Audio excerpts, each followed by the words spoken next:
Good afternoon, everyone. It's Anifa Menon from hearthealthbrainhealth.com, encouraging healthy grieving and mindful actions. Today, my thoughts have been all about faith, and I've been contemplating all day about this. And I thought I might as well look up the actual dictionary definition of faith because I think a lot of people relate faith to religious followings or religious organizations or religion, I'll say in general. So, religion. Yet, of course, we also know that spirituality falls under faith too. And I thought I'd look it up. So, the definition that I think a lot of people would be relating faith to is the one that says it's a strong belief in God or the doctrines of a religion based on spiritual apprehension rather than proof. So often with religion, I've seen, and I suspect many people have, is people may follow religion out of fear of repercussions, fear of I could go to hell, fear of God will be angry. That's kind of what a lot of religious teachers and leaders have encouraged people to think like, to kind of make people do the right thing out of fear, to make sure that they're staying on a good path. And then the other definition is complete trust or confidence in something or someone. Some complete trust and confidence. And I think this is the one that I would relate most to spirituality because there is complete trust and confidence in something. Now, people can have complete trust and confidence in God, in the universe, in a politician, in their doctors, in the government. There's so many different things in the vaccines that are coming out for COVID right now. There's so many things that people can have faith in. But in spirituality, we're very much looking about going within. And yes, religion does encourage this too, but there's often been a different pressure, I'm going to say, or encouragement or direction, a subtle pressure, sometimes a firm pressure about you need to do this or you'll be in trouble. And in spirituality, there's definitely a lot of talk of things like karma, and I believe this. I do believe that what we do has a result to us. And a lot of people who believe in karma think of in the next life. Sometimes I think that that is possible, but I also think that people actually notice it right in this life. So even if you don't believe in multiple lives or future lives or past lives, there is something that happens, and you would probably see it right within this life when people do certain actions. And so I wanted to talk today that I'm going to be starting this new series about faith and spirituality. And why? I thought the first video that I should make for everyone is why am I so excited about this? And recently, this was inspired by someone asking me, what does it feel like to be spiritual?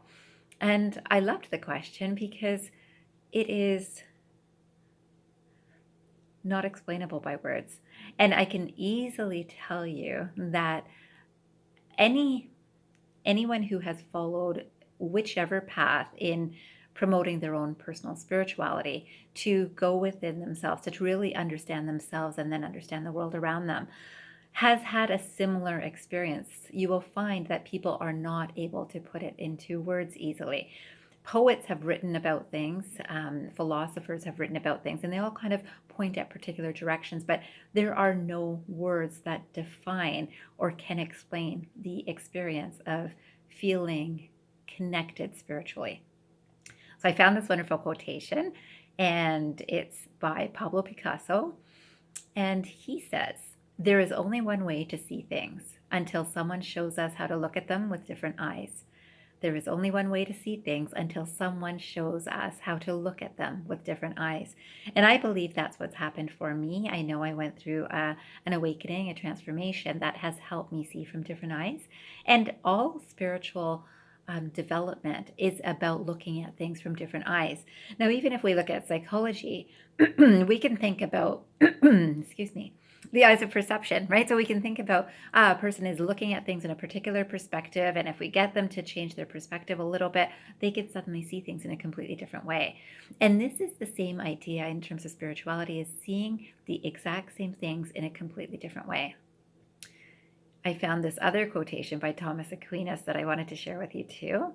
And this said, to one who has faith, no explanation is necessary.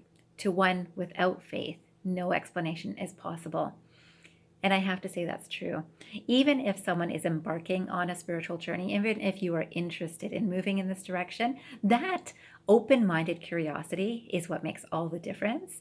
And that in itself is your faith. So that is the starting spot for anyone who is interested in moving in that direction. I would certainly encourage you to explore it and see it and challenge it and experience it and see what it is for you. There is no right answer. It's going to be your own individual experience.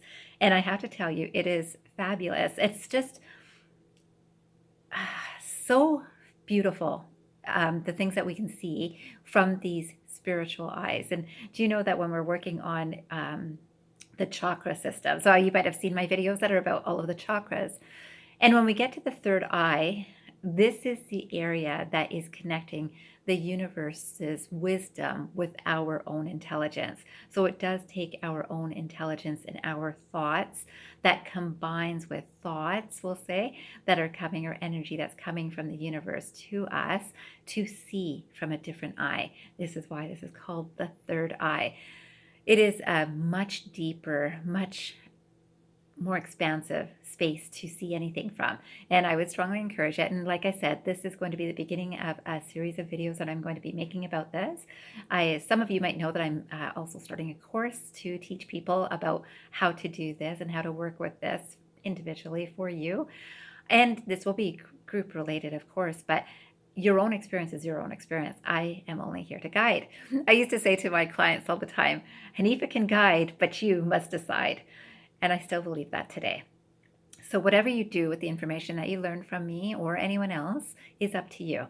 But make sure that you have some sort of guides to follow and to pay attention to. And then your biggest guide will be what's being told to you from within you too. And then I found this quote by Rumi, and you know that I love Rumi, so I thought I'd finish this video with this Rumi quote. And it says, "There is a voice that doesn't use words. Listen." Even reading that gets me emotional. It's so true. There is. So I leave you with that on kind of a teary note, but I'm so touched by those words. And I hope you are too. I wish you a fabulous day. And remember, transform your mind and transform your life. Have a great day, everyone.